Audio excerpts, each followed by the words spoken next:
up, you guys? Welcome back to another one. If you are new to the channel, I am Gold Pony. I do new car, truck, SUV reviews on YouTube.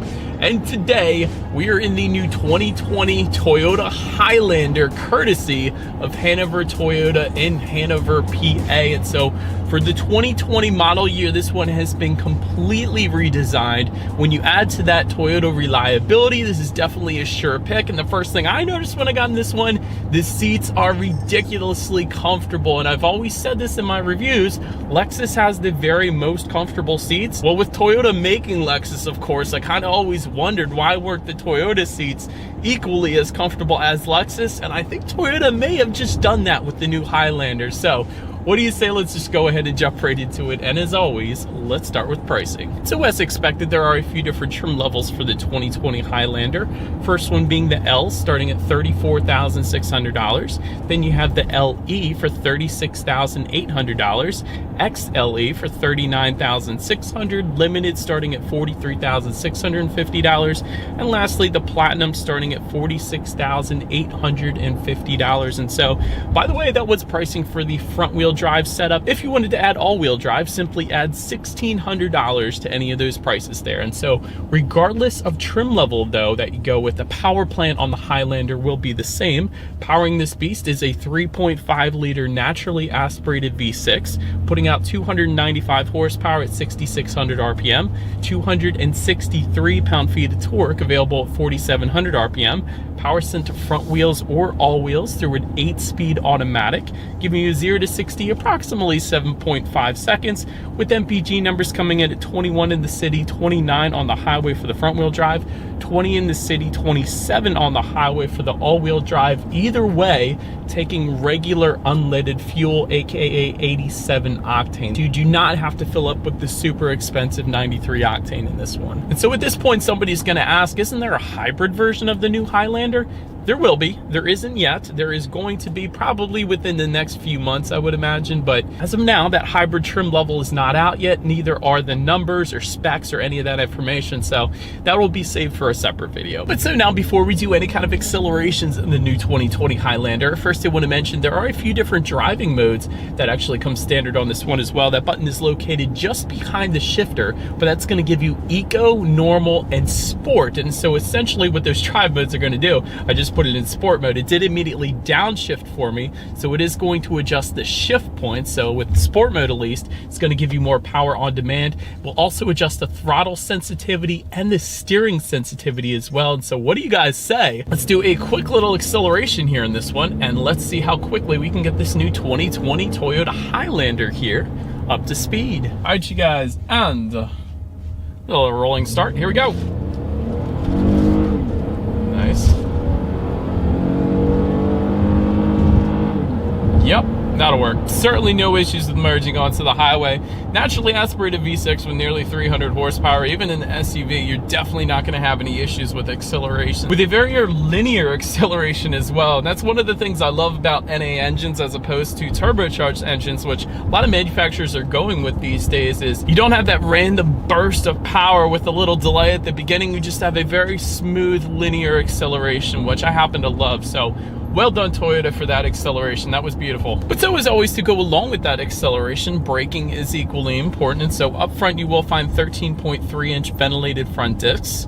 In the back, 13.3-inch rear discs as well. As far as the braking feel goes, as we come up to this red light here, it is perfectly fine. No brake pedal delay. It's not squishy or anything like that. So braking feel is just fine for me. Touching on suspension and handling a little bit, up front, you will get an independent McPherson strut front suspension with the stabilizer bar. In the back, independent multi-link rear suspension, once again with the stabilizer bar. As far as ride quality goes, ride quality has been absolutely brilliant so far in this test drive today. It's definitely soaking up Pennsylvania's road imperfections quite nicely. Probably a good bit more so than a lot of other three-row SUVs that I've tested lately. So ride quality is definitely on point in the new Highlander. Well done, Toyota, once again. As far as cabin noise goes, it's been perfectly fine for me. You guys can probably tell there isn't a whole lot of exterior noises coming into the cabin, even just cruising at 50 miles per hour here. Typically you will get some wind noise, but I feel like Toyota has done a very good job with that with the Highlander. So once again, Very well done. As far as steering feel goes, it is a little bit heavier weight in the sport driving mode, but in normal driving mode that I'm at right now, it's kind of loosey-goosey, but in the end, that's pretty much what you would expect in a 3-row SUV. So all in all, steering feel is just fine. Perhaps the one thing I would change with the Highlander at least is the steering wheel itself. The grips are very tiny. It's a very thin steering wheel, I guess you could describe it as. And again, that's not a horrible thing. It's just something that I prefer, a little bit thicker grips when it comes to steering wheel. It gives you a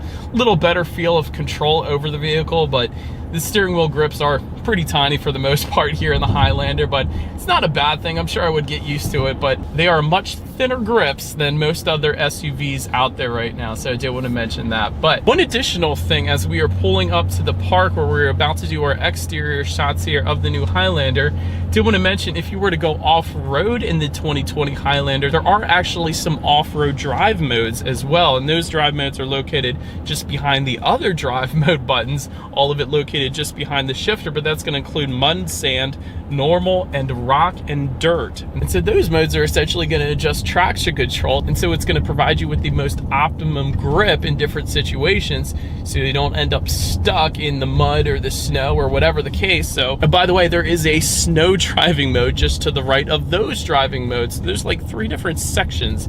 You can adjust different terrain settings and traction control settings, so that's kind of cool. There is a snow mode on the 2020 Highlander. I always have to mention that, especially living in Pennsylvania, we quite often do get snow, so that is definitely a very big plus in my book as well. Then when it comes to visibility, I can actually see pretty decently out the back. Usually the boxier the shape that you go with SUVs, the better visibility you're going to get, so it's not maybe quite as good as, let's say, the Honda Pilot, but it is definitely plenty good enough for you to see out the back, so no issues for me overall there. Did want to also mention, to go along with that, rain sensing windshield wipers will come standard on the Platinum trim level, and to go along with that, also on the Platinum trim level, a head-up display projecting your speed as well as the speed limit and some safety settings onto the windshield, help you better keep your eyes on the road.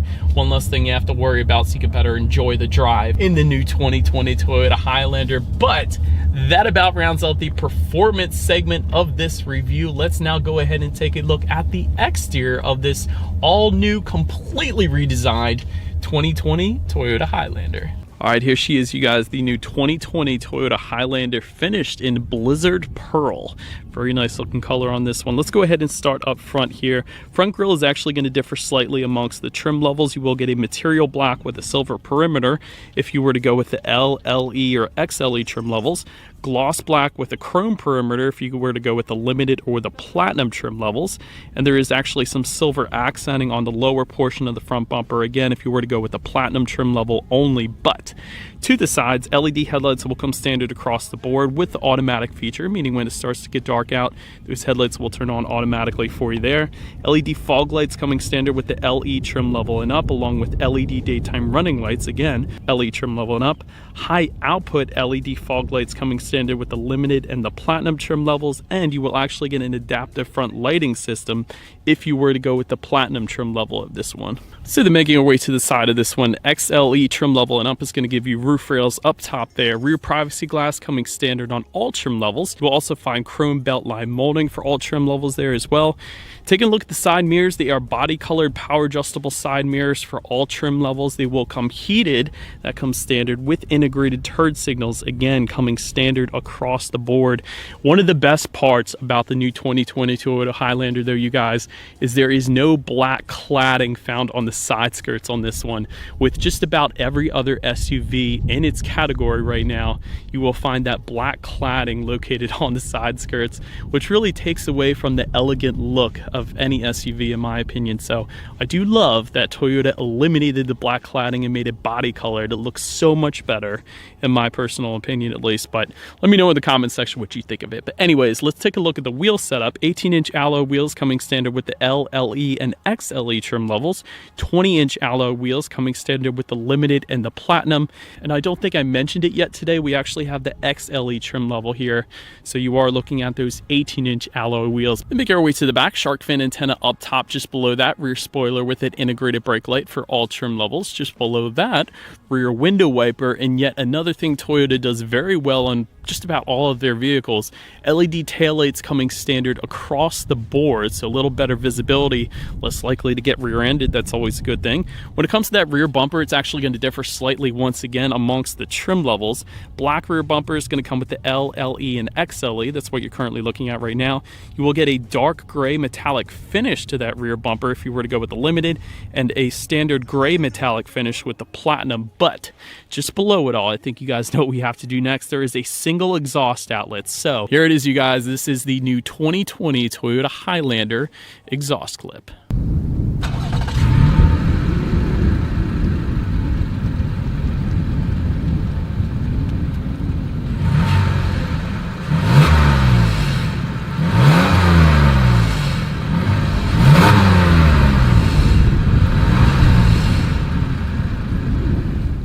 Alright, you guys, and so now since we are around back of the 2020 Highlander, there are a few different ways to go about opening that rear liftgate. There is a button on the key fob that is probably the simplest way. There's also a button by the driver's side left knee if you were in the driver's seat. And there's actually a button just above the license plate on the liftgate itself as well. And I did want to mention with the LE trim level and up, it is a power liftgate, so it will open up automatically for you. But I will say, having said that, it is one of the slowest opening liftgates I've ever experienced. So you do have to wait a little bit for it to actually open up. But I did want to mention that. But it is power liftgate for the LE trim level and up, so that's always cool. But once opened up, you will find 6 cargo area tie-down hooks. There's also some grocery hooks back there as well.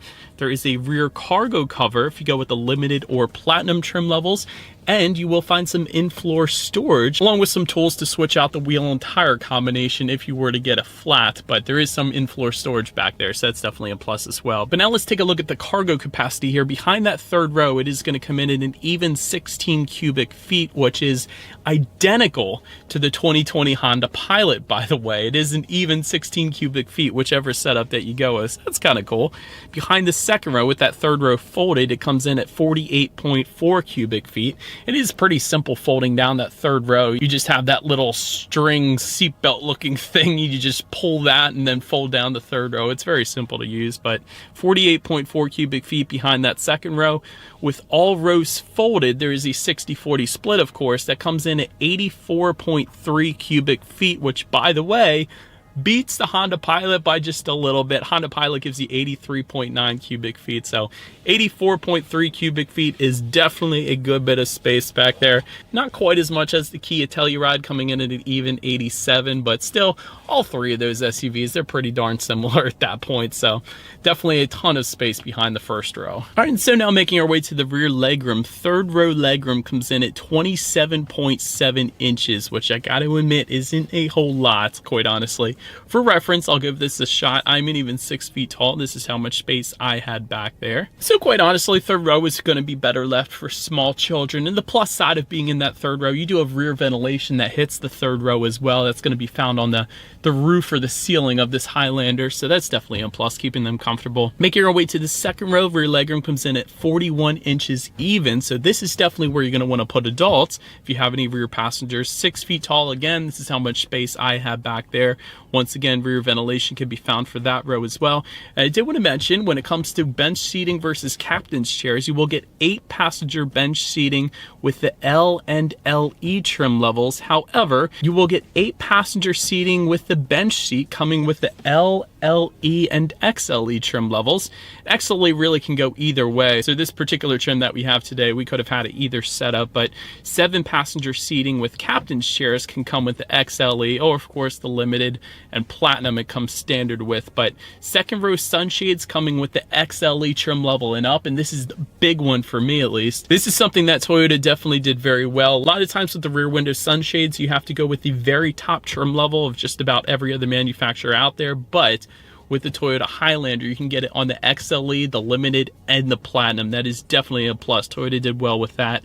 Heated second row seats coming standard with the platinum trim level only. And you can find some USB charging ports for these rear passengers to stay connected as well back there. But now making our way to the front seats, cloth seating is going to come with the L and LE trim levels. Softex upholstery coming with the XLE. That is, of course, what we have today. And by the way, as I said at the beginning of the video, these are some of the most comfortable comfortable front seats that I've been in, really besides Lexus. Lexus is still my favorite, especially the F Sport seats. Those are the most comfortable, and they're bolstered a little bit thicker on the side bolsters, but you really do sink into these seats. These are extremely comfortable seats, definitely a very nice pick for a long road trip. So I did want to mention that because more than likely the Highlander will be going on many road trips for many families, but leather surfaces coming standard with the limited and platinum trim levels. And so the Softex upholstery, it's kind of like a leatherette if you wanted to think of it that way. You will find an 8-way power adjustable driver's seat with the L and LE trim levels. You will get a 10-way power adjustable driver's seat with power lumbar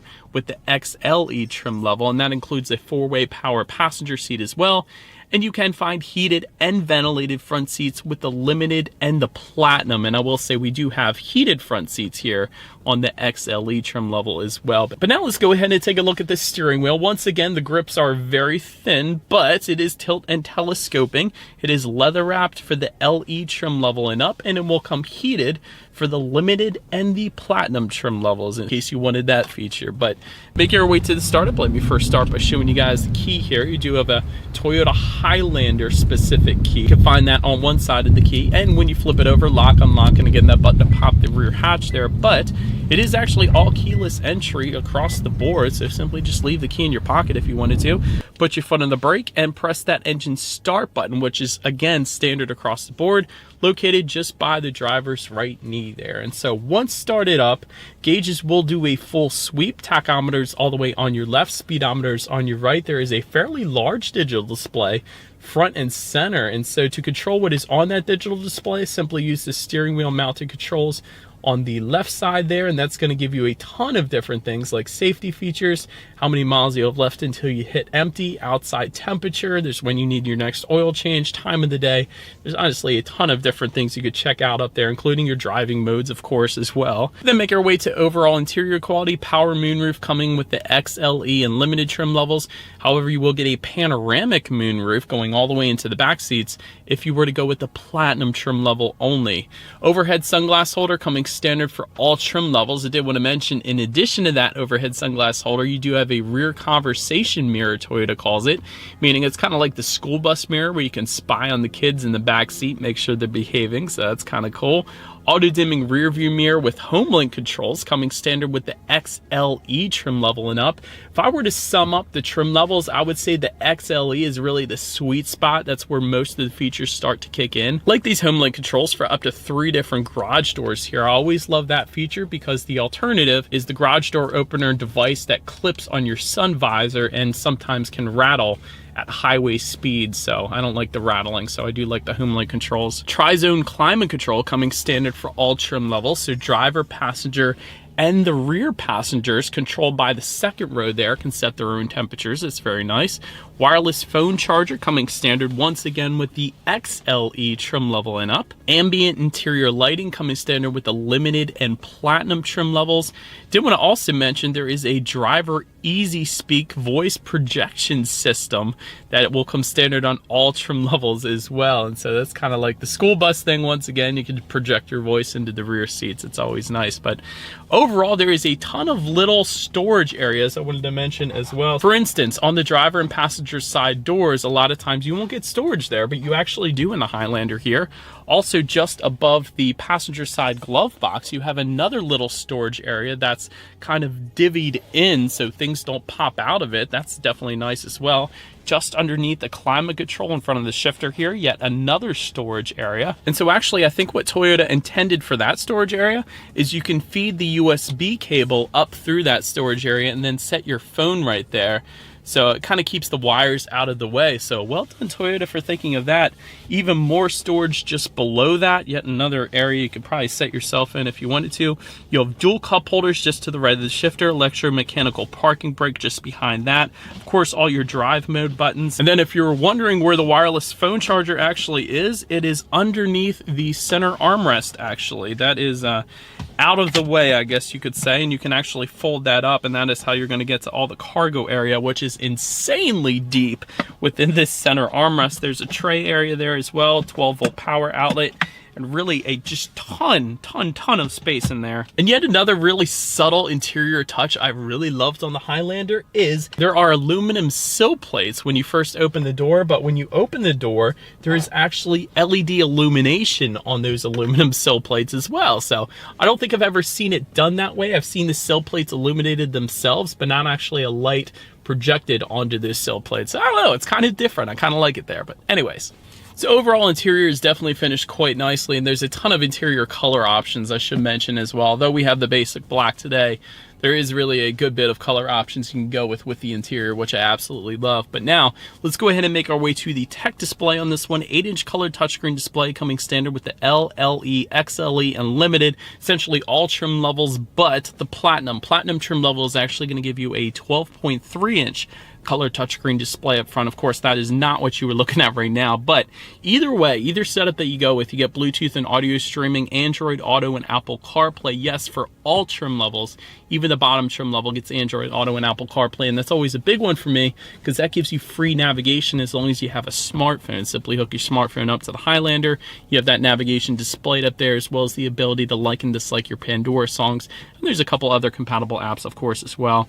If you wanted factory navigation system, if you maybe live way up in the mountains where there's no phone service whatsoever, you can get that with the limited and platinum trim levels. And of course, you can check out your radio settings up on that screen. And by the way, when it comes to the sound system, 6 speakers will come with the L, LE, and XLE trim levels. However, there is an 11 speaker JBL sound system that comes standard with the limited and the platinum. The sound system comes with the subwoofer, an external amp, and 1100 watts. That is a ridiculous amount of wattage that you typically only see in luxury vehicles like Mercedes-Benz, or probably the Bowers & Wilkins sound system that is thrown in a bunch of Volvos. So usually luxury manufacturers include that type of wattage, but we actually do have that sound system as an option here today on our XLE. So what do you say? Let's just go ahead and turn on the radio here, see what we got playing this morning, and let's test out the clarity of this one.